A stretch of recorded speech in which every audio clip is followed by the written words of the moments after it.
안녕하세요. 서울에 살고 있는 30대 후반 주부입니다. 다들 살면서 나에게 왜 이런 일이 있는 걸까? 답답한 마음을 드러낼 만한 경험 하나씩은 있으실까요? 저도 왜 나에게 이런 일이 찾아온 걸까? 답답한 마음이 들 만한 일이 하나 있었어요. 사람은 좋은 일이 있으면 안 좋은 일도 있는 법이라고 하지만 왜 나에게 이렇게 감당하기 힘든 어려움이 찾아온 걸까? 하루하루 눈물로 보냈어요. 이 답답한 마음을 조금이나마 덜고 싶은 마음에 고민 끝에 사연 한번 보내봤습니다. 전 저보다 1살 많은 남편과 오랜 연애 끝에 결혼하게 됐는데요. 사실 남편과 2, 3년 정도 연애했을 때 결혼하고 싶었는데 그 시기에 남편의 형도 결혼한다고 통보하는 바람에 결국 저희가 2년 뒤에 하기로 했어요. 아무래도 한 집안에 연달아 결혼한다고 하면 돈은 돈대로 많이 나가기도 하고 주변 사람들이나 집안 어른분들께 결혼식에 초대하는 것도 미안하다면서 저희 보고 결혼을 좀 늦게 해달라고 아주버님께서 부탁을 하더라고요.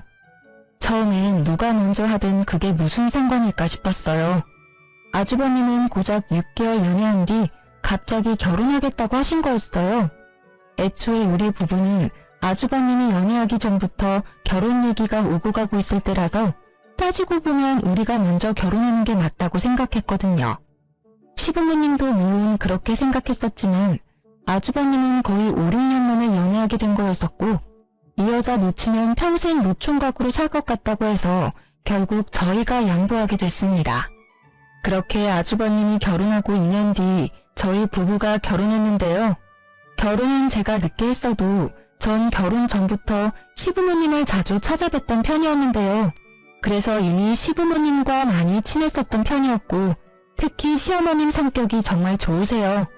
애교가 많으시고 사람 자체가 꼬인 게 없고 모든 일에 긍정적이세요. 그래서 저 처음 봤을 때부터 지금까지 저 시집살이 시킨 적이 없는데요. 그런 시어머님 덕분에 오히려 제가 시댁일에 나서서 하고 시부모님께 잘하려고 노력했어요. 근데 문제 하나가 발생하게 됐는데요. 아주버님의 와이프, 저한테 형님이신 분 때문인데요. 형님은 제 남편과 동갑이신 분이에요. 정말 화려하게 생기고 모델이라고 해도 믿을 정도로 길쭉길쭉한데요. 이쁘게 생긴 것과 다르게 성격은 정말 모난 구석이 많았어요. 모든 일에 부정적이고 투덜거리는 게 정말 많은 편이더라고요. 제가 결혼하고 난 뒤 첫 명절이었어요. 아무래도 형님이 저보다 먼저 결혼하셨고 시댁 식구와 이미 몇 번 명절을 같이 보낸 상태였으니까 시댁 안에서 돌아가는 일에 대해 잘 알고 있을 줄 알았어요. 그래서 명절 때 형님한테 뭐부터 하면 되겠냐고 물어봤었는데요. 형님, 어머님께서 잠깐 시장 좀 다녀오신다고 그동안 간단하게 나물이랑 전 몇 개만 만들고 있으라고 하셨는데 전 뭐부터 하면 될까요? 그걸 왜 나한테 물어봐? 동서가 알아서 해. 내가 하나하나 알려줘야 돼? 그게 아니라 아무래도 형님이 어머님이랑 몇 번 더 명절 같이 보내보셨잖아요. 그래서 어떻게 해야 할지 아실 것 같아서 물어본 거예요. 이 집이라고 해서 뭐 특별한 거라도 있는 줄 알아? 남들이 하는 것처럼 대충 만들면 돼. 귀찮게 왜 자꾸 물어봐? 내가 이 집 구석 하나로 들어온 건지 며느리로 들어온 건지 가끔 헷갈리네. 나 잠깐 자고 있을 테니까 동서가 알아서 만들고 있어. 어머님 오실 것 같으면 미리나 깨워주고. 알겠지? 아무래도 아랫사람인 내가 윗사람 허락 없이 이것저것 하면 예의 없는 행동인 것 같아서 형님께 이것저것 물어봤어요. 물어볼 때마다 그거 하나 알아서 못하냐고 큰 소리를 내시는 편이었어요. 반대로 제가 알아서 일을 하고 있으면 저보고 왜 본인한테 안 물어보고 일 시작하면 어쩌자는 거냐면서 엄청 혼을 내기도 합니다. 그런 형님의 장단을 맞추는 게 참 어려워요. 그리고 형님과 같이 음식을 만들거나 집안일을 같이 하는 거 보면 할 줄 아는 게 전혀 없었습니다. 간 조절조차 못하는 편이라서 결국 모든 일을 제가 다 하게 됐어요. 형님도 본인이 요리 하나 제대로 못하는 걸 아는 편이기 때문에 초반에 좀 하는 척만 하고 나중에 낮잠을 자거나 딴짓을 하고 있더라고요. 정작 일은 제가 다 하는 편인데 시어머님 앞에서는 본인이 거의 다 한 것 마냥 힘든 척 고생한 척을 하니 억울했어요. 다행히 시어머님께선 제가 고생한 걸 다 알고 계시더라고요. 언제 한번 시어머님께서 절 따로 불러서 한 얘기가 있었어요. 영지야, 요즘 많이 힘들지? 요즘 살이 자꾸 빠지는 것 같아. 밥은 잘 챙겨 먹고 있어? 네? 힘들긴요. 제가 힘들 게 뭐가 있겠어요. 다 알아. 그네 때문에 많이 힘든 거. 사실 한동안 그네가 너한테 어떻게 하는지 대충 지켜봤었거든. 작은애, 너가 우리 집에 시집 온 뒤로 우리 집 분위기가 정말 많이 밝아진 게 보여. 아무래도 큰애가 너한테는 손이 사람이니까 내가 널 챙기고 알려주는 것보단 큰애가 널 챙겨주고 하나하나 알려주는 게 둘 사이를 위해서 좋다고 생각했다. 근데 큰애 하는 행동들 보면 너가 고생이 많을 것 같아서 말이야. 사실 큰애가 노는 걸 너무 좋아하고 친정에서 뭐 하나 제대로 배워온 게 하나도 없는 애라서 내가 애를 뭐부터 하나하나 알려줘야 하나 고민이 많았었어. 그래도 우리 작은애가 너무 반듯하고 뭐 하나라도 더 잘하려고 노력하는 모습이 너무 예뻐. 너무 고맙다. 내가 너가 있어서 든든해. 감사해요, 어머님. 어머님이 제 마음 알아주신 것만으로 든든하고 힘이 나네요. 어머님은 모든 일에 대해 다 알고 있었어요. 제가 남편과 결혼하기 전 형님과 어머님이 단둘이 남절 준비를 했을 때 어머님께서 고생이 많았다고 해요. 형님이 뭐 하나 하려고 하는 의지가 없고 자꾸 빈둥거리는 것만 좋아해서 그동안 어머님이 모든 걸 다 해왔다고 해요. 본인이 뭐라도 하나 잔소리하면 그게 시집살이라고 생각할까봐 쉬면 쉬는 대로 그냥 뒀다고 하더라고요. 어머님께선 며느리라고 꼭 시댁 일을 도맡아서 할 필요는 없다고 생각하는 분이기도 했어요. 제가 들어오고 난 뒤 어머님이 마음이 한결 편해졌다고 그동안 고생 많았다면서 저한테 용돈을 몰래 주시기도 했어요. 어머님께 받은 용돈으로 가끔씩 남편과 따로 데이트를 여유롭게 할 수 있어서 너무 좋았었어요. 근데 어머님이 가끔 저한테 용돈을 준다는 것을 형님께 들킨 적이 있어요. 어머님께서 다른 날과 같이 저를 따로 안방에 부르신 뒤 저한테 용돈을 주셨는데 그 상황을 형님이 직접 목격하게 됐었거든요. 그날 형님이 그런 절 따로 불러서 하나부터 10까지 따지기 시작했어요. 동서, 아까 어머님이 동서한테 돈 주는 거 다 봤어. 그 하얀 봉투, 돈 맞지? 얼마나 주셨어? 원래 둘이서 나 몰래 그렇게 돈 주고받고 했었던 거야? 아, 다 보셨어요? 어머님이 저한테 용돈 한번 주고 싶었다고 따로 불러서 주셨어요. 어머님은 나한테 한 번도 용돈 같은 거 준 적이 없으신 분이셔. 근데 동선이 왜 받는 건데? 그리고 아무리 어머님이 용돈을 주신다고 해도 그걸 덥석 받는 동서도 참 웃긴다. 돈이 그렇게 좋아? 어머님께서 며느리한테 용돈 한 번씩 줄 수도 있는 거지 뭘 그렇게까지 화를 내시면서 말씀하세요. 얄밉잖아. 같은 며느리인데 차별하는 것도 아니고 왜 동서한테만 용돈을 주는 거냐고. 오늘 어머님께 받았던 돈 나한테 줘. 네? 이걸 왜 형님한테 드려야 해요? 애들이나 하는 일진 짓을 왜 형님이 하시냐고요. 일진 짓? 둘이서 날 왕따 취급하는 건 생각 안 하고 내가 방금 일진 짓 했다고 말한 거야? 동서 이제까지 어머님한테 몰래 용돈 다 받았을 거잖아. 이번엔 나한테 줘. 어머님한테 그렇게 용돈 받고 싶으시면 직접 가서 달라고 하세요. 어머님은 저 쓰라고 이거 주신 거예요. 내가 달라고 하면 주는 거지. 어디서 눈 크게 뜨고 말 대답을 해. 어머님이 나보다 동서 조금 더 챙겨주는 것 같으니까 이제 기어오른다. 솔직히 동서 엄청 여우 같은 거 알아? 내 앞에선 이렇게 말 대답 잘만 하면서 어머님 앞에선 여우처럼 살랑거리긴 하고. 제가 여우 같다고요? 전 그냥 며느리로서 해야 할 본분을 다했을 뿐이에요. 형님이 배짱이처럼 아무것도 안 하고 놀기만 하니까 저라도 열심히 어머님 도와야죠. 그래서 어머님이 절 조금 더 챙겨줄 뿐인데 그게 그렇게 얄미우셨어요? 그럼 형님도 형님답게 며느리답게 뭐라도 좀 하려고 해보세요. 맨날 놀 궁리만 하지 마시고요. 지금 말 다 했어?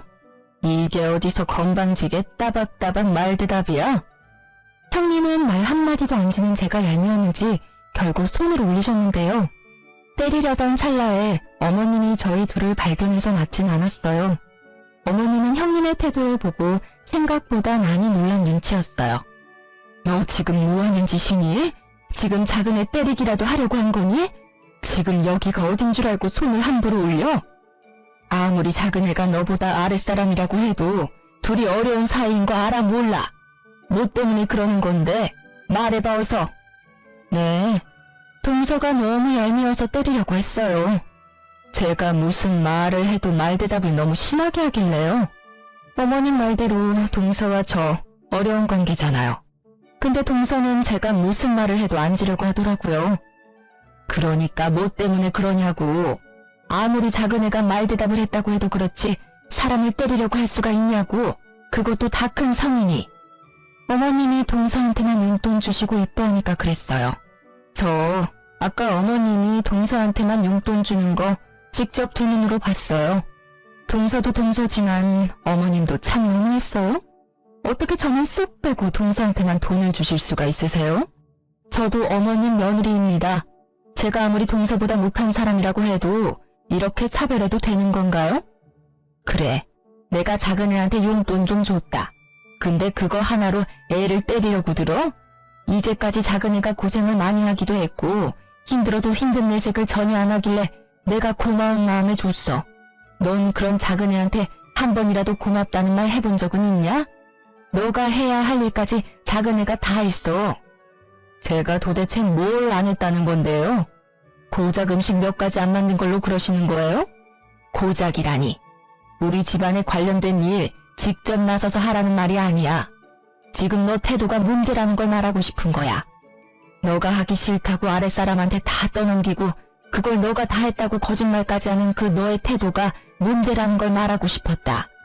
근데 작은 애는 한 번도 너에 대해 나쁘게 말한 적이 없었어. 근데 너는 작은 애를 못 잡아먹어서 안달이잖아.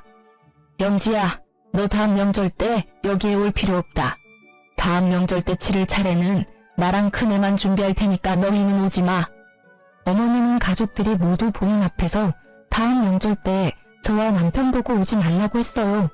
그때 편하게 쉬라고 여행 비용까지 주셨어요. 형님은 끝까지 어머님이 자기만 미워한다고 울고불고 난리가 났었지만 어머님은 그런 형님을 거들떠보지도 않으셨어요. 그리고 형님한테 이 여행 비용까지 뺏으려고 하면 절대 가만히 안 두겠다고 경고하셨어요. 어머님이 분명 경고까지 했음에도 그 다음날 저한테 전화해서 어머님한테 얼마나 받았냐고 물어보더군요. 근데 전 가만히 있지 않고 어머님께 일렀습니다. 어머님은 그런 형님한테 자기한테 그렇게 혼나고도 아직 정신 못 차린 거냐고 또다시 엄청 혼내셨어요. 어머님이 거의 한 달 동안 형님한테 매일 전화해서 저 괴롭히지 않았는지 매일 물어봤을 정도라고 하시네요. 항상 천사 같은 어머님은 한번 화나시면 엄청 무섭고 집요하신 게 있는데 이런 거 보면 정말 대단하신 것 같아요. 저도 그런 어머님께 찍히면 안 될 것 같다는 생각을 잠시 해보기도 했어요.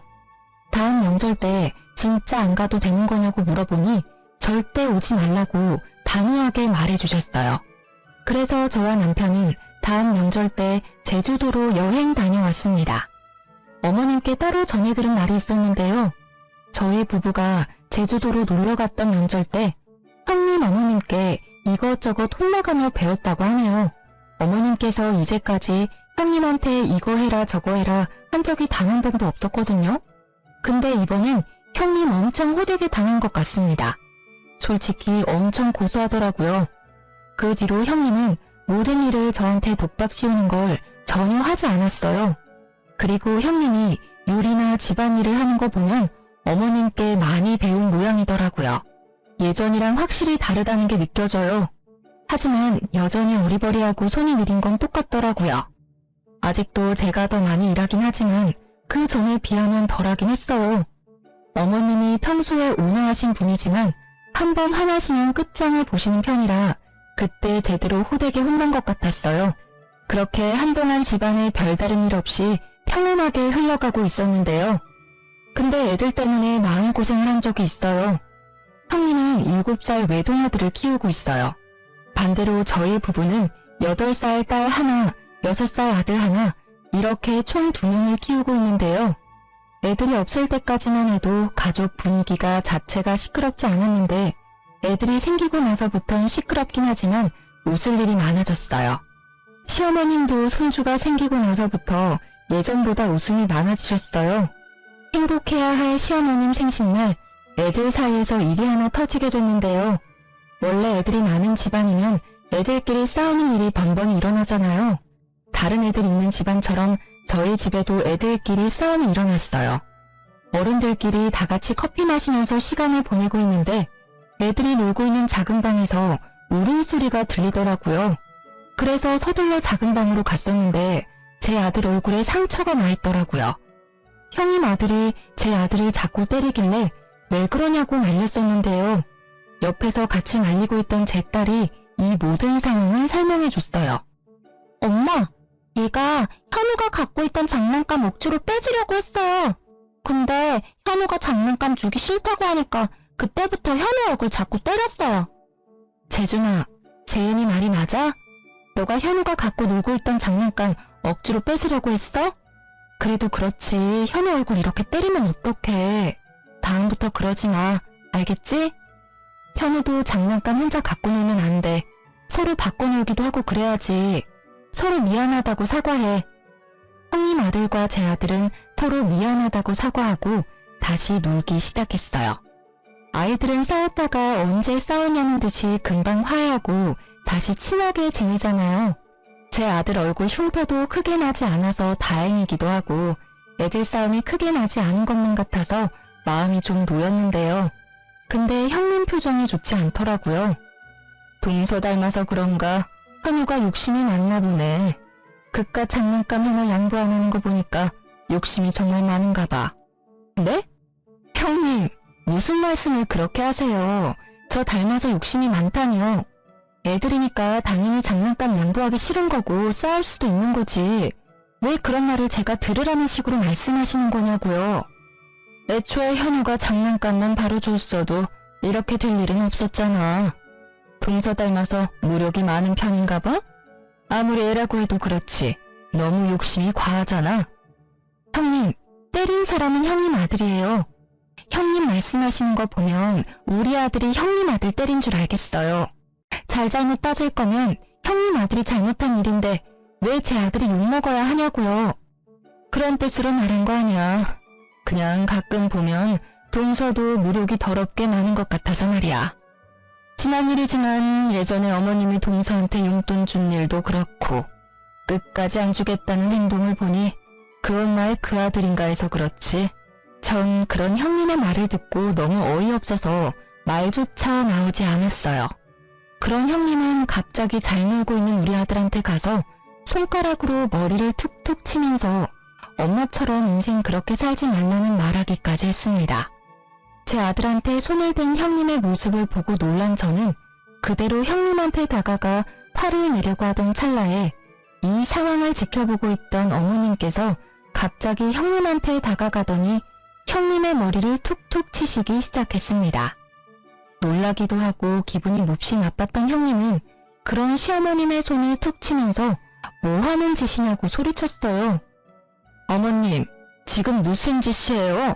갑자기 제 머리를 툭툭 치시냐고요. 기분 나쁘니? 너도 기분 나쁜 걸 왜 우리 현우한테 했어? 왜 가만히 있는 내 손주 머리를 치냐고. 너도 당해보니까 기분 나쁘지? 어른이 당하면 기분 나쁜 행동, 아이도 당연히 기분 나쁠 거야. 행동 가려가면서 해. 아이는 어른이 하는 행동 전부 기억해. 그리고 그 나쁜 행동 다 아이가 배워서 똑같이 써먹는다고. 그러니까 앞으로 행동 조심해. 우리 현우가 너가 방금 했던 나쁜 행동 배웠을까봐 걱정이다. 애가 얄미우니까 그렇죠. 고작 장난감 하나가 뭐라고 양보 한 번을 안 하고. 참나, 누구 닮아서 이 모양인지. 동서는 자식 교육 어떻게 한 거야? 양보 이런 거 못하게 만들기나 하고. 아직 애잖아, 애. 애들 일에 왜 어른이 나서냐고. 그리고 정작 맞은 건 현우잖아. 너 자식이 현우 때린 건 생각 안 해? 무슨 일 있어도 사람 때리는 건 안 돼. 너 자식 잘못한 거 교육은 안 시키고 남의 자식이 교육이 잘못 받았느니 그런 소리를 하냐고. 너 자식이 내 손주 때린 건 괜찮고 남의 새끼가 고작 장난감 하나 양보 안 해준 건 그렇게 참기 힘드냐?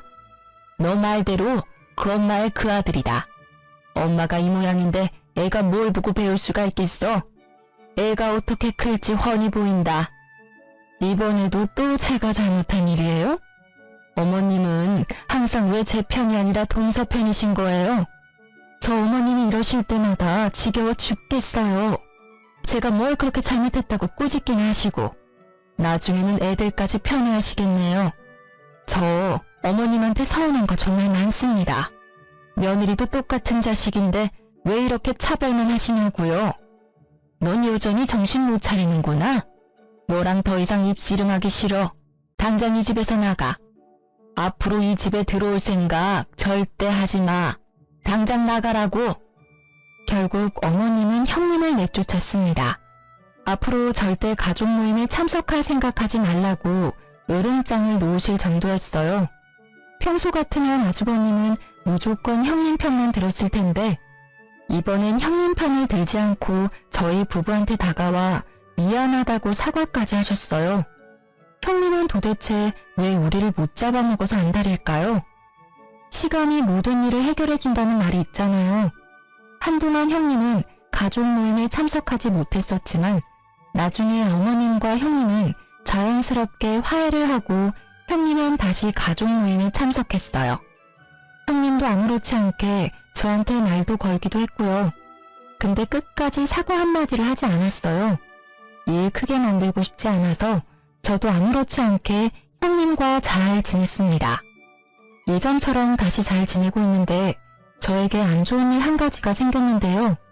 저희 친정아버지가 교통사고를 당하게 됐어요. 남동생도 먼 지방에 있던 상태라서 동생보다 제가 친정집에 가는 게 빨랐어요. 그래서 전 친정집에 며칠 동안 지내야 하는 상황이었는데 학교와 유치원을 다니는 애들까지 친정집에 데리고 갈 수가 없었어요. 남편도 워낙 야근이 많은 직업을 가진 사람이라 애들을 제대로 케어할 수가 없었거든요. 결국 시어머님께 애들을 맡기게 됐어요. 보름 정도 시어머님이 애들을 데리고 있기로 했는데 어머님은 오히려 엄청 좋아하시더라고요. 워낙 손자를 좋아하는 분이라서 하루 종일 손자랑 같이 있을 수 있다며 오히려 좋아하셨어요. 애들도 할머니랑 같이 있어서 좋다고 했고요. 근데 어머님이 애들을 데리고 있을 때 큰 사고가 하나 터지고 말았어요. 어머님께서 애들을 돌보고 있던 보름 중 딱 하루, 어머님이 아침 일찍 외출을 해야 했던 날이 있었어요. 근데 우리 애들 때문에 못 갈 상황이 되고야 말았어요. 그래서 어쩌면 좋을까 고민하고 있었는데 전업주부로 지내고 있는 형님이 제 아이들을 잠시 데리고 있겠다고 먼저 말했나 봐요. 그래서 어머님은 마음 놓고 외출하셨는데요. 어머님도 저한테 따로 말씀해 주셨어요. 본인이 이날 바쁜 일이 있어서 이날 하루만 형님이 데리고 있는다고요. 근데 그날 저녁 갑자기 경찰서에서 연락이 오게 됐는데요. 아이들이 경찰서에 있다는 연락이었어요. 그래서 친정집에서 시댁 근처에 있는 경찰서로 바로 가게 됐는데요. 경찰서에 도착하니 벌써 새벽이더라고요. 경찰서 안에 있는 애들을 보니 완전 산거지가 따로 없더라고요. 애들은 절 보자마자 바로 울었고요. 그래서 이게 무슨 상황인가 싶어서 경찰한테 어떻게 된 거냐고 상황 설명을 듣게 됐었는데요. 이날 형님은 제 아이들과 형님 아들을 데리고 키즈 카페에 갔었다고 해요. 근데 형님은 제 아이들을 키즈 카페에 두고 본인 아들만 쏙 데리고 나갔다고 해요. 저희 애들 밥도 안 먹이고 본인 아들만 밥을 먹이려고 했던 거였어요. 밥 먹은 후에 우리 애들한테 바로 갔어야 했는데 형님은 우리 애들의 존재를 까먹었는지 애들을 키즈 카페에 두고 집에 돌아갔습니다. 몇 시간이 지났음에도 형님이 안 오자 불안했던 제 애들은 결국 키즈 카페 밖으로 나가게 됐고 늦은 밤까지 키즈 카페 주변을 서성거렸다고 해요. 늦은 밤에 키즈 카페 주변에 있는 공원에서 놀고 있는 제 아이들을 발견한 경찰분들이 애들을 데리고 경찰서로 간 거라고 하네요. 전 경찰분과 아이들의 말을 듣고 다리에 힘이 풀렸어요. 전 아이들을 안고 펑펑 울었습니다. 경찰이 애들을 발견하지 못했더라면 평생 우리 아이들을 보지 못했을 거란 생각에 심장이 마구 뛰더라고요. 한창 뉴스에 애들 관련 사건 사고가 많이 나왔었을 때라서 경찰한테 연락을 받았을 때 우리 애들한테 무슨 일 있는 건 아닐까 많이 무서웠었거든요. 다행히 애들이 제 번호를 외우고 있었던 덕에 바로 연락이 닿을 수 있었네요. 좀 진정된 뒤 전 남편에게 전화했습니다. 얼마 지나지 않아 남편과 시어머님, 형님네 부부까지 전부 경찰서에 왔어요. 뒤늦게 이 사실을 알게 된 어머님은 목 놓아 우시면서 애들을 꽉 안았습니다. 내가 죄인이다, 죄인. 내가 밖에 나가지만 않았어도 이런 일 생기지도 않았을 텐데 할머니가 미안하다. 어머님, 울지 마세요. 어머님 잘못 전혀 없어요. 다행히 애들이 멀리 가지 않고 그 근처 공원에 있었다고 하네요. 아참, 큰애야. 너가 이 상황 다 설명 좀 해봐라. 분명 너랑 같이 있어야 할 애들이 왜 경찰서에 있는 거니? 말 좀 해봐. 눈물을 흘리시던 어머님은 정신이 번쩍 드셨는지 형님한테 다가가 화를 내시며 당장 상황 설명부터 하라면서 호통을 치셨습니다. 이 사태의 원인 제공자인 형님은 오히려 어머님이 우는 게 이해가 안 간다는 표정을 지으며 가만히 서 있기만 했어요. 왜 입 꾹 다물고 왜 가만히 서 있기만 해? 당장 이 상황 어떻게 된 건지 설명하라고. 깜빡했어요. 애들 키즈 카페에 있다는 걸 까먹고 집에 가서 잠들었네요. 애들 찾았으니 다행인 거지 왜 우세요? 잃어버렸으면 모를까. 어머님은 형님의 뺨을 때렸습니다. 그것도 여러 번이요. 정말 많이 화가 난 것 같았습니다. 저 왜 때리세요? 애들 찾았으면 그만이지 왜 때리냐고요? 망할년, 너 때문에 우리 집 돌아가는 꼬라지 좀 봐라. 너 때문에 내 소중한 손주가 없어질 뻔했어. 너 하나 우리 집에 들어오고 나서 모든 일이 다 악재야, 악재. 그러니까 애초에 어머님이 나가지 말았어야죠. 왜 저한테만 그러세요? 저 잘못한 거 없어요. 너 끝까지 너 잘못 없다는 거지? 우혁이, 너 당장 얘랑 이혼해. 당장. 이 범죄자랑 더 이상 가족으로 못 지내. 당장 이혼해, 당장. 어머님은 아주버님께 당장 이혼하라고 말씀하셨어요. 형님은 끝까지 본인은 잘못한 게 없다고 주장하는 입장이라 어머님은 그런 형님께 온갖 정이 다 떨어졌습니다. 근데 아주버님은 끝까지 형님과 이혼할 수 없다고 말씀하셨어요. 그래서 어머님은 그런 아주버님도 꼴도 보기 싫다고 절연 선언을 하셨습니다. 어머님이 아주버님과도 연을 끊을 줄은 몰랐어요. 아무래도 첫째 아들이라서 많은 애정을 갖고 계셨거든요. 근데 어머님은 진심으로 아주버님 연락 일절 받지 않으셨고 집까지 찾아오면 소금까지 뿌릴 정도였습니다. 어머님이 만나주지 않으니 답답했던 아주버님과 형님은 절 직접 찾아오시기까지 했는데요. 무슨 일로 오셨어요? 재수씨, 엄마가 도저히 절 만나주지 않아요. 재수씨가 저희 엄마 마음 좀 돌려주면 안 돼요? 그걸 왜 저한테 부탁하세요? 애초에 형님이 우리 애들 방치만 안 했어도 이런 일 없었을 거잖아요. 그 일 있고 나서 형님께선 저랑 어머님께 진심으로 사과는 했나요? 사과조차 하지 않았으면서 어머님한테 용서를 바라는 건 너무한 거 아니에요? 어머님도 어머님이지만 저한테 정식으로 사과하세요. 제 아이 잃을 뻔한 거라고요. 재수씨, 이 사람 대신해서 제가 대신 사과드릴게요. 제 와이프가 생각이 너무 짧았어요. 내 자식이라 생각하고 돌봤어야 했는데 이 사람은 그게 부족했던 것 같아요. 아니요, 형님이 직접 해주세요. 이제까지 형님이 저와 어머님께 해왔던 잘못된 행동부터 제 아이 잃어버릴 뻔한 일에 대해서 정식으로 사과해주세요. 아주버님 옆에 있던 형님은 끝까지 입을 열지 않으셨어요. 아주버님은 그런 형님께 화를 내면서 사과하라고 말했지만 끝까지 안 하더군요. 그렇게 1년 가까이 형님과 아주버님을 보지 않고 살게 됐었는데요. 그런 어느 날 갑자기 아주버님이 울면서 시어머님을 찾아간 적이 있습니다.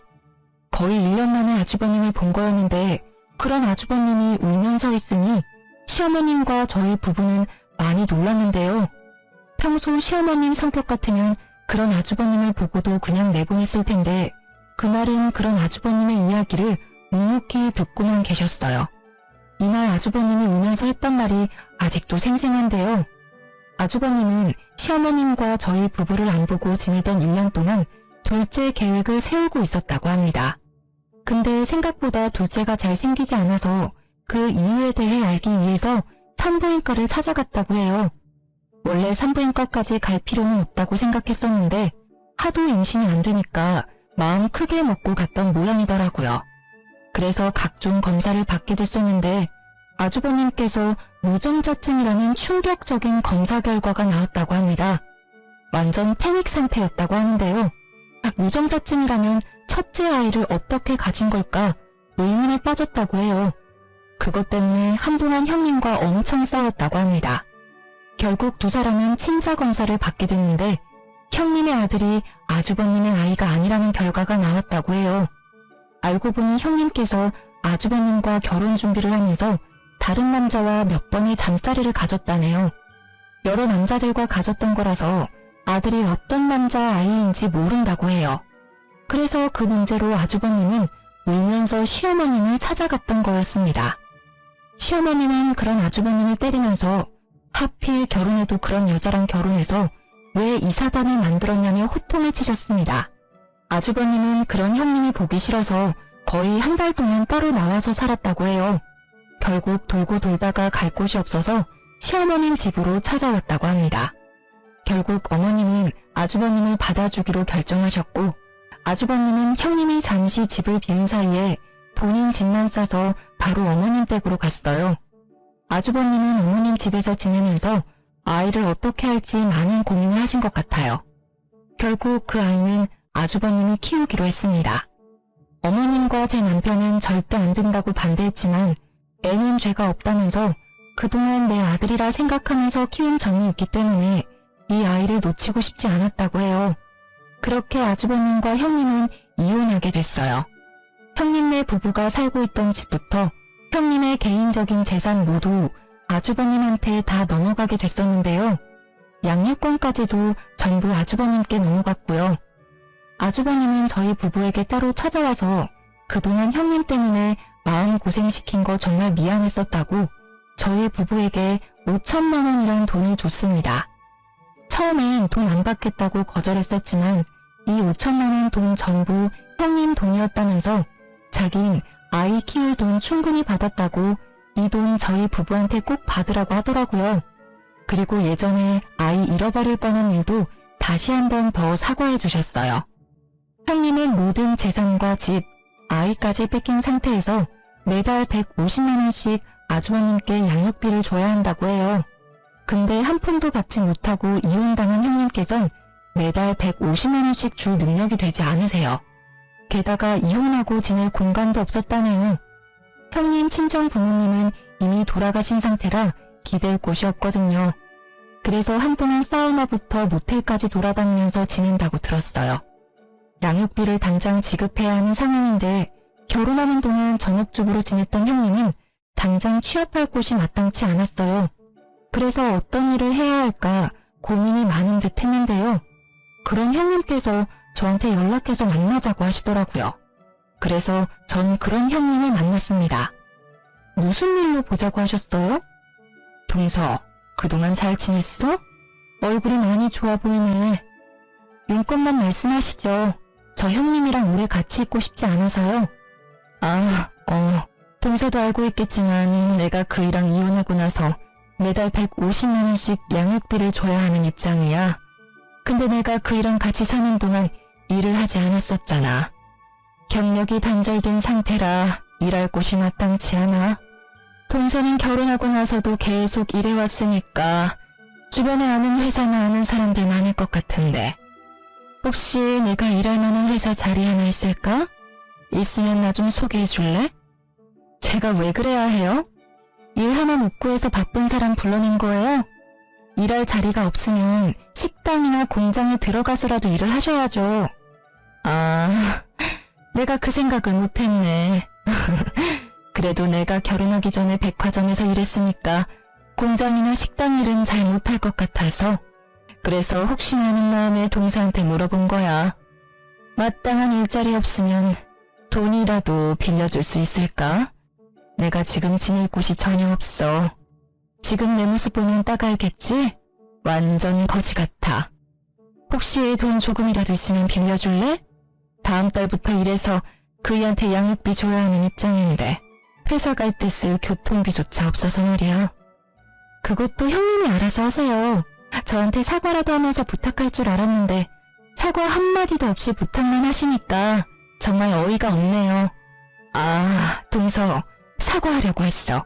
내가 마음이 너무 급하니까 부탁 먼저 하게 됐네. 사과 먼저 하는 게 맞았는데. 동서, 예전에 있었던 일 전부 사과할게. 특히 동서 애들 잃어버릴 뻔한 일도 진심으로 사과하고 싶어. 나도 애 키우는 엄마인데 동서 입장 전혀 생각하지 못했어. 그때 동서가 너무 밉고 질투가 났어. 그때 내가 너무 어리석었다. 내 사과 받아줄래? 그 사과가 진심인지 잘 모르겠네요. 할 거면 그때 진심으로 해야 했었는데. 전 형님의 부탁을 모두 거절했어요. 형님은 무릎을 꿇고 사과했음에도 전 그런 형님의 사과를 받지 않았습니다. 이날 이후로 형님을 한동안 보지 않았어요. 아주버님은 아이 때문이라도 한 달에 한 번씩은 보는 것 같더라고요. 이날 이후 아주버님께 가끔씩 형님에 대해 조금씩 듣고 있는데요.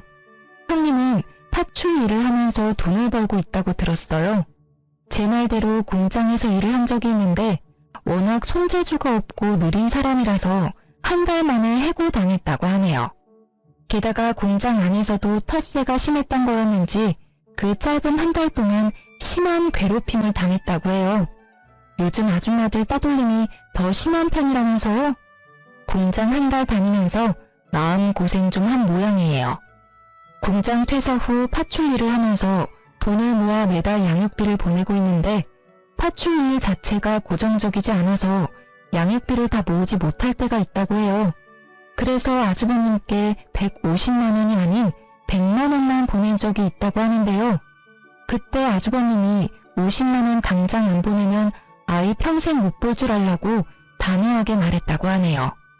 그래서 밤낮 가리지 않고 일을 하면서 돈을 모으고 있는데 돈 모으는 게 한계가 있었는지 결국 형님은 손을 대지 말아야 할 대부업체 대출까지 받았다고 합니다. 한번 대출을 받았을 때 대출을 크게 받은 모양이더라고요. 그래서 지금 매달 갚아야 할 돈이 엄청나다고 하네요. 아무래도 대부업체 금리가 다른 대출에 비해 큰 편이라 매달 생기는 이자가 엄청나잖아요. 그걸 생각하지 못하고 무작정 대출을 받은 것 같더라고요. 그것 때문에 언제 한 번은 술 마시고 저희 집에 찾아와서 제대로 진상을 부린 적이 있는데요. 나 양육비랑 매달 나가는 대출금만 총 합쳐서 300만 원 정도 된다. 대박이지? 형님, 술 마셨어요? 술 마셨으면 집에 가서 곱게 자기나 해요. 왜 남의 집에 와서 이게 무슨 짓이에요? 동서는 좋겠다. 착한 시어머님, 돈 잘 버는 남편, 귀여운 애들까지 모두 가졌잖아. 근데 나는 모두 잃었어. 나 하루하루가 너무 지옥 같아. 나 불쌍하지 않아? 불쌍하면 나 돈 좀 줄래? 다른 사람들은 거지한테도 돈 조금씩 주던데 나 거지라고 생각하고 돈 조금만 줄 수 없을까? 형님 하나도 안 불쌍하거든요? 형님 제발 이렇게 한심하게 살지 말고 제발 정신 좀 차리고 사세요. 애 생각해서라도 이렇게 살면 안 돼요. 형님이 이렇게 행동할 때마다 제 수명 단축되는 기분이에요. 자꾸 이런 식으로 찾아오시면 저 경찰에 신고할 거예요. 한동안 안 보고 지내던 형님이 갑자기 찾아와서 진상짓을 하는 바람에 민원까지 들어왔었어요. 결국 전 경찰에 신고했습니다. 이때 경찰한테 끌려가는 형님의 모습이 얼마나 찌질하고 못나 보이던지 사람처럼 보이지 않았어요. 그리고 형님의 최근 근황을 들었는데요. 일용직으로 파출 일하는 거 그만두고 고깃집에서 일한다고 하더라고요. 근데 고깃집에서 일하다가 같이 일하는 사람 실수로 수치 형님 팔 쪽에 떨어지게 되면서 화상을 입었다고 들었어요. 생각보다 크게 다쳤다고 하는데요. 반팔을 입지 못할 정도라고 합니다. 그런 형님은 나름 엄마라고 아이가 속상해할까봐 아이를 만나는 날이면 다친 곳 절대 보이지 않도록 긴 팔만 입는다고 해요. 아주버님도 형님이 다친 줄 몰랐는데 우연히 발견했다고 합니다. 그걸 보고도 마음이 아프지 않았다네요. 그동안 형님한테 당한 짓들이 있어서 그런지 동정심도 들지 않는다고 해요.